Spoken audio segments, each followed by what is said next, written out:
In today's video, I'm going to teach you how to delete a pixel from Facebook Business Manager. Now, technically, Meta doesn't really let you fully and permanently delete most pixels in the traditional sense. But what you can do is remove all of the people, partners, and connected assets so that the pixel becomes completely inactive and can no longer track or be used in your campaigns.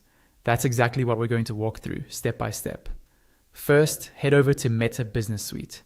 The easiest way to do this is by going to business.facebook.com while you're logged into your Facebook account. Make sure you're in the correct business if you manage more than one. You can switch businesses using the drop-down at the top left of the screen. Once you're in Meta Business Suite, look for the Settings option. Depending on your layout, this is usually found in the left-hand sidebar.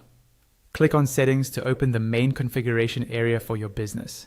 Inside Settings, find the section called Data Sources.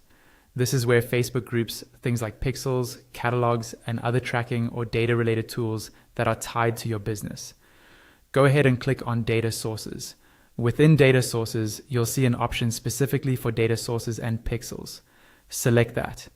Here you should see a list of all the pixels connected to your business manager. Choose the pixel you want to deactivate. Take a moment to double check you've selected the right one, especially if you manage multiple websites or ad accounts. As I mentioned earlier, Meta often prevents you from permanently deleting these data sets, but what we can do is strip away all of their connections. That's what makes the pixel effectively unusable. With your pixel selected, go to the People tab. This shows the users who currently have access to that pixel.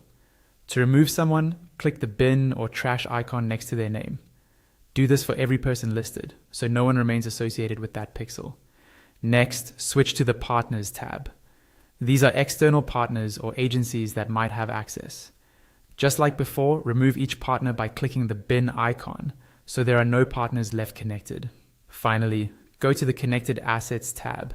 Here you'll see things like ad accounts or other assets that are currently using this pixel. Disconnect the pixel from each of these assets one by one. Once all connected ad accounts and assets are removed, the pixel is no longer active or usable in your business manager. And that's it. You've effectively deleted your pixel by disconnecting it from all people, partners, and assets in Meta Business Suite.